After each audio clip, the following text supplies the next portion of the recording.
friends, who is still suffering a Leetcode trapping water problem? Today we are hitting the pinpoint directly, so you'll finally get it. Yes! Take this case. First confusion, should we compute vertically, one bar at a time, or horizontally, one layer each time? Let's try both.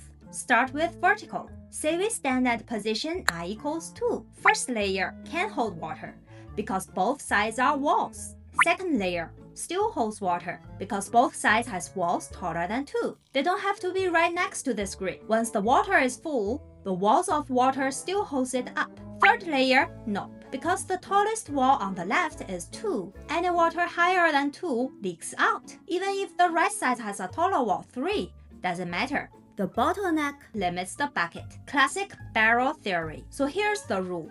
For column I, how much water it holds depends on the tallest walls on each side. Take the smaller of those two and subtract the current height. That's the water level. Why subtract itself? Because if height I is already 1 and the water can goes up to 2, actual water it can hold is 2 minus 1 equals 1, because height I take the space. Let's name the tallest ones on each side left max and right max. So mathematically, water at index I is the minimum of left max and right max. Subtract the height I. Of course, this value is only valid if it's larger than 0.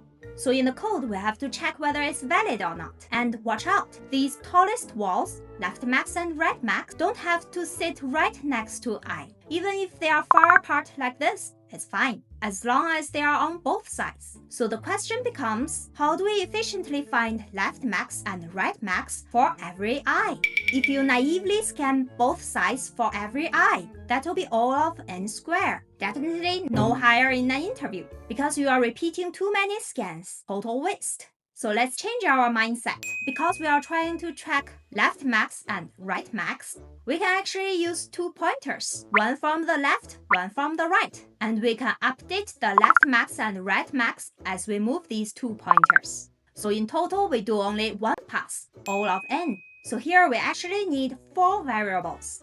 Left and right, they are the pointers, pointing at the index that we have to focus. And left max and right max, to track and record the current peaks on each side. Initially, left is at index 0, and right is at index n-1. And initially, left max and right max, they are both 0, because there are no walls on both sides. Now comes the sole question. Which pointer do we move first, left or right? Here, moving a pointer means we're gonna compute the water at that side. So we ask, which side can we already calculate? Which side's bottleneck is already decided. In this case, left max is 2, right max is 3, and left is here, right is here. So for the bar at the index left, its bottleneck is fixed, which is 2. Even if later we find a taller one to its right, its limit won't go higher than this 2. So we can safely calculate the water at index left with the formula we found before. On the other hand, for the right pointer, not yet, because right max is larger than left max.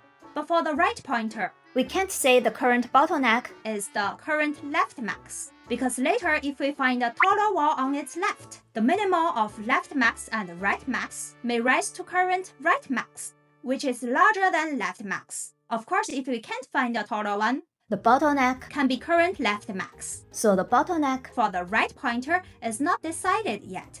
We can't compute it right now. Hence, the rule is clear. Compare left max and right max. Whichever side is smaller, it means we can calculate the pointer at that side. So here, if left max is smaller than right max, then we calculate the water at index left. Then we update the left max if necessary and move the left pointer 1 step inward. Similarly, if right max is the smaller one, then we calculate the water stored at right pointer and update the right max and move the right pointer inward. That's the essence of this 2-pointer solution. So in the interviews, we can explain like this. Compare left max and right max. Whichever is smaller, compute the pointer at that side first, because the bottleneck of that side is already decided. But the other side, we don't know yet. And after we finish, update the corresponding max, then move the pointer 1 step toward the center.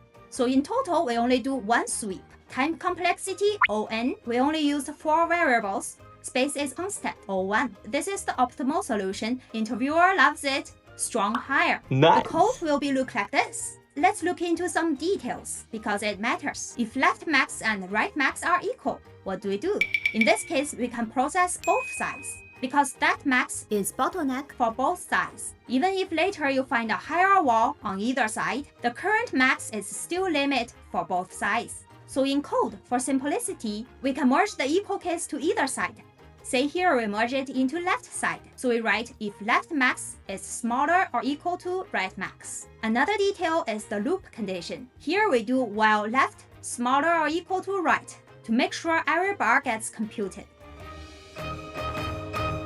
If we relax space complexity to O(n), we can pre-compute both max easily. Just use two arrays, left max and right max, to store the maximum of both sides for index I. So first we scan from left to right to fill the left max, and then scan again from right to left to fill the right max. Then for each I, we use our formula to calculate how much water it can hold. Done! Still O(n) of time and O(n) of space. Super clear. So if the optimal two-pointer solution is too hard, then this method can be your backup for interview. So at least you can get something.